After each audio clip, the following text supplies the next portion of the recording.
Hello दोस्तों, अभी हम डिस्कस करेंगे electric field intensity of uniformly charged arc, और we can say electric field intensity due to the uniformly charged circular arc.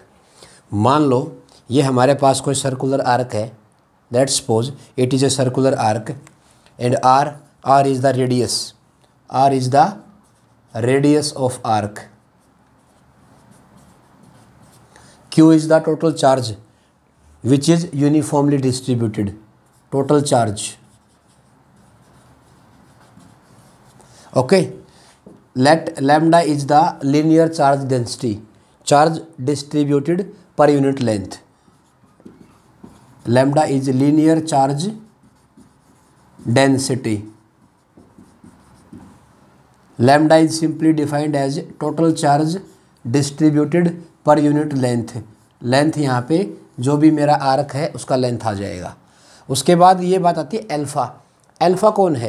Alpha is the full angle subtended at the centre of the arc. Alpha कौन है? Alpha is the full angle subtended at centre. Centre पे जो full angle है वो alpha है। अब मान लो इस पे चार्ज डिस्ट्रीब्यूट कर रहा है, से मैं बात कर रहा हूँ पॉजिटिव चार्ज की। बड़ा ही सिंपल तरीके से आपको बताने की कोशिश करेंगे। अब क्या करेंगे, अब एकदम से तो पूरे के बारे में हम नहीं बता सकते। अगर मैं अल्फ़ा की वैल्यू लिखूँ, अल्फ़ा किसके इक्वल आएगा? अगर मैं आर्क रूल से बात करता हूँ, अल्फ़ा किसके इक्वल होता है? एंगल होता है आर्क बाई रेडियस। मान लो इसकी लेंथ L ले लेता हूँ, L बाई रेडियस कितना आ जाएगा? R। ये आर्क रूल से इसको बताया जाता है। हमें तो इसको सोल्व करना है, और इस पूरे चार्ज की वजह से सेंटर पे कितना इलेक्ट्रिक फील्ड होगा वो मुझे आपको बताना है। तो क्या करेंगे भाई, अब एकदम से तो पूरे के बारे में बता नहीं सकते, तो पहले मुझे इस किसी स्मॉल एलिमेंट के बारे में बात करनी पड़ेगी। मैंने कहा था ना, कभी भी तोड़ के अगर जोड़ने की बात आती है तो हमारे दिमाग में इंटीग्रेशन का ख्याल आना चाहिए। तो क्या करें भाई, अगर ये मेरी एक रेफरेंस लाइन मान लेता हूँ मैं, से हॉरिजॉन्टल एक्सिस, इसके अबाउट थीटा अगर 0 है, अब मैं क्या करूँगा, अब मैं कोई एलिमेंट कट करने वाला हूँ यहाँ पे। ऐसा बोलते हैं ना, थीटा पे जाके डी थीटा का स्मॉल एक कंपोनेंट कट कर लिया। तो मैंने क्या किया, अब इस एंगल को मैं रिमूव कर रहा हूँ, क्योंकि हमें सभी पता है alpha is the full angle. Okay, ये मेरी एक रेफरेंस लाइन एज्यूम कर लिया मैंने इसको। अब यहाँ से मैं क्या करूँगा, मैं किसी थीटा एंगल पे जाऊँगा, ऐसे थीटा पे जाके, ये मान लो थीटा एंगल आ गया, थीटा पे जाके डी थीटा। बात को समझने की कोशिश करना बच्चों। थीटा पे जाके डी थीटा पे एक स्मॉल मैंने कंपोनेंट कट कर लिया। ये कंपोनेंट इतना छोटा है कि मैं इसको क्या मान सकता हूँ, ये इतना छोटा कंपोनेंट है, इसको मैं एज ए पॉइंट कंसिडर कर सकता हूँ। और इस पे चार्ज कितना मान लिया मैंने, dq, और इसकी लेंथ कितनी मान लूँ मैं, dx, इस छोटे से एलिमेंट की। अगर मैं इसका आपको लैम्डा लिख के बताऊँगा तो लैम्डा किसके इक्वल लिखूँ, मैं लिखूँगा dq बाय dx। तो मेरा dq किसके इक्वल आ जाएगा, लैम्डा इंटू dx के बराबर आ जाएगा। और ध्यान से सुनना, इस छोटे से एलिमेंट का एंगल कितना है, डी थीटा, रेडियस कितना है, r। तो अगेन आर्क रूल से अगर मैं निकालूं, डी थीटा किसके इक्वल आ गया, आर्क लेंथ कितनी है, dx, रेडियस कितनी है, r। तो मैं dx की वैल्यू भी यहाँ पे निकाल सकता हूँ, r डी थीटा। तो मैं dq की वैल्यू क्या लिख दूँ, लैम्डा r डी थीटा। यहाँ पे आप q में और इसमें कन्फ्यूज़ मत होना दोस्तों, क्योंकि ये q है, ये थीटा है। अब एक बात बताओ, ये इतना छोटा एलिमेंट है तो इसको मैं एक पॉइंट मान सकता हूँ, और इस पॉइंट चार्ज की वजह से इस पॉइंट पे इलेक्ट्रिक फील्ड इधर आएगा, DE। अगर ये एंगल थीटा है तो ये एंगल भी कितना हो जाएगा, थीटा हो जाएगा। अगर मैं आपको सिमेट्रिकली बताऊं, तो एक कंपोनेंट में इधर भी ले सकता हूं। मेरी बात को ध्यान से सुनना, इधर भी मैं क्या कर सकता हूं, थीटा पे जाके डी थीटा का एक स्मॉल एलिमेंट ले लिया मैंने। ये एंगल कितना है मेरा, डी थीटा। इसके ऊपर भी चार्ज कितना होगा डी क्यू, लेंथ कितनी होगी डी एक्स, सब सेम रहेगा। अब ये भी इतना छोटा एलिमेंट है कि इसको मैं क्या कंसिडर कर सकता हूँ, स्मॉल पॉइंट। तो इसकी वजह से इलेक्ट्रिक फील्ड किधर होगा, इसकी वजह से ऊपर आ जाएगा ऐसे। ये भी डी ई होगा, ये भी एंगल थीटा होगा। अब इस डी ई के देखो इधर, इधर क्या लिखूँ, डी ई का कोस, नीचे क्या आ जाएगा, इधर लिख देता हूँ मैं एक बार, d E cos theta d E sine theta. ऐसे ही इस वाले का तो ये 2DE आ जाएगा और ये क्या आ जाएगा DE साइन थीटा। अगर मेरा DE की वैल्यू दोनों इक्वल हैं तो ये परपेंडिकुलर वाले कंपोनेंट कैंसिल हो जाएंगे। तो DE की वैल्यू तो लिखना बता दो मुझे। DE की वैल्यू किसी भी एक स्मॉल एलिमेंट की वजह से कितनी आएगी दोस्तों, K dQ/r²। और DQ की वैल्यू हम निकाल चुके हैं बहुत पहले, तो K lambda r d theta divide, r से एक r कैंसिल हो जाएगा, तो मेरे DE की वैल्यू कितनी आ जाएगी, K λ/r डी थीटा। अब एक बात बताओ आप, मैंने ये दो कंपोनेंट पता है क्यों लिए हैं, क्योंकि मैं आपको बता सकता हूँ कि जो परपेंडिकुलर वाले कंपोनेंट हैं वो तो कैंसिल हो गई, लेकिन एड ऑन कौन से हो गए, जो हॉरिजॉन्टल वाले हैं, अलोंग द एक्सिस वाले हैं। तो अब मुझे जब नेट इलेक्ट्रिक फील्ड बताना है ना, तो मैं किसी एक को ही लेके चलूँगा, मैं दो को लेके चलने वाला नहीं हूँ। तो मेरी बात को ध्यान से सुनना। तो मैं क्या लिखूँ यहाँ पे, DE नेट, DE नेट किसके इक्वल लिखूँ, मैं लिखूँगा DE कोस थीटा। और DE नेट जो इलेक्ट्रिक फील्ड आएगा, DE की वैल्यू कितनी पुट कर सकता हूँ मैं, K λ/r कोस थीटा डी थीटा। और अब क्या कर दूंगा, इस पूरे को इंटीग्रेट, क्योंकि ये एंगल के रिस्पेक्ट में वेरिएबल है। अब आप बात आती है लिमिट की, सर लिमिट क्या लेके चलोगे, तो लिमिट को ध्यान से देखो भाई बच्चों। अगर ये फुल एंगल मेरा थीटा था, यहाँ बता दूं आपको, उधर देख लो, अगर मेरा फुल एंगल कितना है, अगर ये आर्क थी मेरे पास, अगर ये फुल एंगल अल्फा है और ये मैंने एक रेफरेंस लाइन ड्रॉ की थी, तो ये एंगल कितना आ जाएगा α/2, ये भी कितना आ जाएगा α/2, बिकॉज फुल एंगल सेंटर पे कितना सबटेंड किया हुआ है अल्फा। तो अगर मैं इसको थीटा = 0 लेता हूँ, मैंने थीटा पे जाके डी थीटा का जो एलिमेंट कट किया है ना, वो मैंने इस लाइन के अबाउट एंगल लिया था। देखो थीटा पे जाके डी थीटा, थीटा पे जाके डी थीटा, सिमेट्रिकली अगर मैं बात करूँ तो इसकी पोलैरिटी तो है क्लॉकवाइज, इसकी पोलैरिटी है एंटी क्लॉकवाइज। अगर मैं साइन कन्वेंशन यूज़ करूँगा तो मैं किसी एक को पॉजिटिव ले लूँगा, किसी एक को नेगेटिव ले लूँगा। अब मुझे ये जो एलिमेंट लिया है मैंने, यहाँ से यहाँ के बीच में कहीं भी हो सकता है, यहाँ से यहाँ के बीच में कहीं भी हो सकता है। तो मेरी लिमिट क्या होगी, ये α/2, ये α/2, लेकिन इन दोनों की जो सेंस ऑफ रोटेशन है वो अपोजिट है। अगर मैं इसको ले लूँगा पॉजिटिव तो ये क्या आ जाएगा, नेगेटिव। तो मेरी लिमिट क्या होगी दोस्तों, -α/2 टू +α/2। तो ज़रा पुट करते हैं, एंड फाइनली -α/2 टू +α/2। ये वैल्यू कितनी आ जाएगी, ये आ जाएगी E = K λ/r कोस का इंटीग्रेशन -sin थीटा। तो -sin थीटा, लिमिट क्या रखूँ, -α/2 +α/2, upper limit minus lower limit. तो क्या आ जाएगा दोस्तों, क्या लिखूँ यहाँ पे, K λ/r, बताओ क्या लिखूँ इसको, मैं लिखूँगा माइनस, बोलो क्या लिखूँ दोस्तों इसको,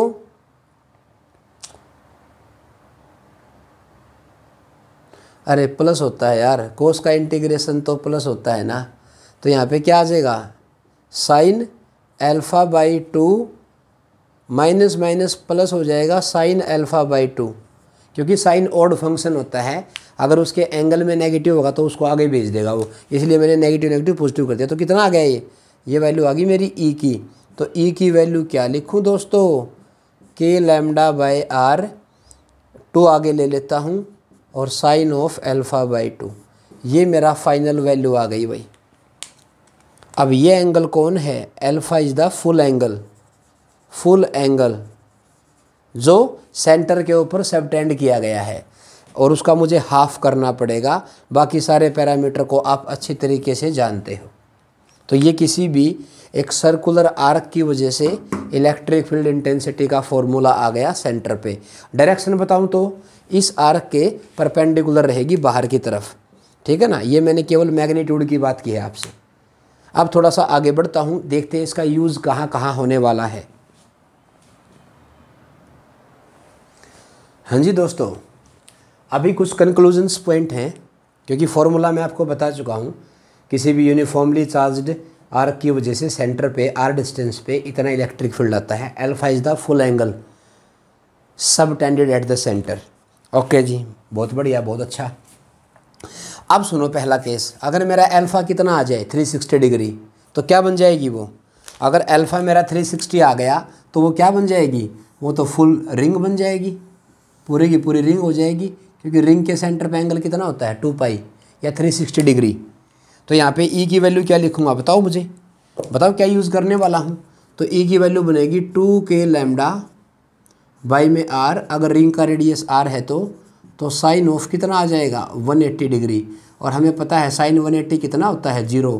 तो ये पूरा पैरामीटर कितना आ जाएगा 0। बड़ी कॉमन सी बात है भाई।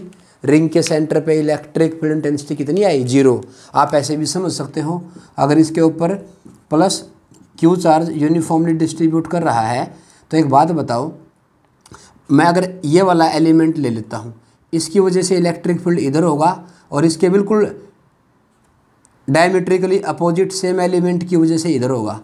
इधर ले लोगे कोई स्मॉल एलिमेंट डी क्यू का, उसकी वजह से ई की वैल्यू नीचे आएगी और इसके डायमेट्रिकली अपोजिट की ऊपर आएगी।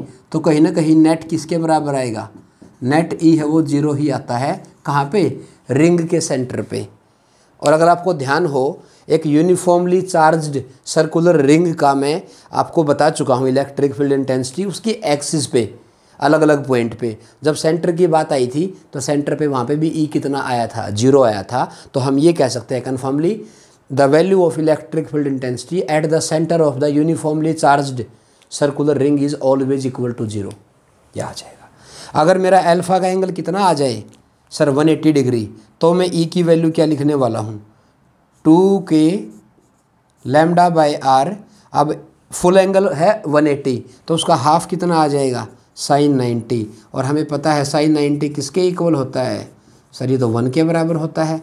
तो भाई 2k लैम्डा बाई आर आ जाएगा ये। अगर मेरा अल्फा कितना है 90, तो ई की वैल्यू क्या लिखूँ बच्चों, ई की वैल्यू लिखूँगा 2k lambda by are. Half कितना होता है साइन 45, और हमें पता है साइन 45 कितना होता है 1/√2। तो इसको मैं लिख सकता हूँ √2k लैम्डा बाई आर। मैंने थोड़ा सा इसको एक स्टेप मैनेज कर दिया। क्या आपको मेरी बात क्लियर है। आपको कोई भी आर्क दे दे, 60 डिग्री का एंगल दे दे, ठीक है ना, कुछ भी आपको आर्क दे दे, 90 डिग्री का दे दे, कुछ भी आपको आर्क दे दे, क्या आप उस आर्क के सेंटर पे इलेक्ट्रिक फील्ड इंटेंसिटी निकाल सकते हो क्या, पक्का ना। मैंने जो बताया समझ में आया ना। थोड़ा और आगे बढ़ते हैं, एक दो वैरायटी और मैं आपको बताने की कोशिश करता हूँ। मान लो ये कोई आर्क है और इस पे प्लस क्यू चार्ज है, ठीक है, और लैम्डा कूलाम पर मीटर से इसका चार्ज बिखरा हुआ है। तो लैम्डा अगर मैं आपको लिख के दिखाऊँ इसकी, तो वो लैम्डा किसके इक्वल होती है, लैम्डा होती है sir charge per unit length. और अगर मुझे लेंथ नहीं गिवन कर रखी, अगर मुझे लेंथ ही नहीं दे रखी, एंगल दे रखा है और रेडियस दे रखा है, तो मैं लैम्डा को यहाँ पे लिखना चाहूँगा टोटल चार्ज इनटू में आर अल्फ़ा, क्योंकि मैंने लेंथ को आर अल्फ़ा के टर्म में मैंने आर्क रूल से इसको मैनेज कर दिया। तो ये lambda equal to q by r into alpha, ये मैं लिख सकता हूँ। अच्छा, अगर इस पर चार्ज पॉजिटिव है प्लस क्यू, तो इसकी वजह से ई की वैल्यू किधर आएगी, बिल्कुल यहाँ आएगी ई की वैल्यू, अगर डायरेक्शन वाइज में बात करता हूँ।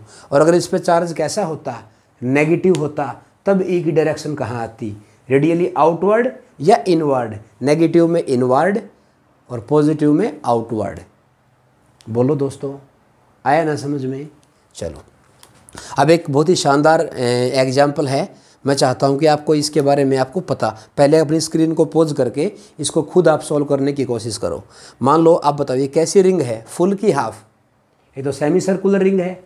रेडियस कितना है इसका a। तो बताओ इलेक्ट्रिक फील्ड इंटेंसिटी किधर होगी, बताया था मैंने आपको किधर होगी, ये सेंटर है तो E की वैल्यू नीचे आएगी दोस्तों।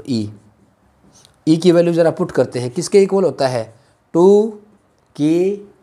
2K अगर चार्ज का बिखरने का रेट क्या है लैम्डा कूलाम पर मीटर, तो क्या लिखो दोस्तों 2K lambda divide by value बताओ एंगल कितना है सेंटर पे 180 मीन्स इतनी वैल्यू आएगी 2K लैम्डा बाई R, और R की जगह पे क्या आ जाएगा A। चलो ठीक है, बड़ी अच्छी बात है। और डायरेक्शन बताऊं तो अगर ये एक्स एक्सिस है और ये वाई एक्सिस है तो कहाँ लिखूं, अगर डायरेक्शन की भी बात करता हूं तो -j आ जाएगा वेक्टरली। ठीक है जी, बहुत ही अच्छी बात है, बहुत ही शानदार, बहुत ही मज़ा आया।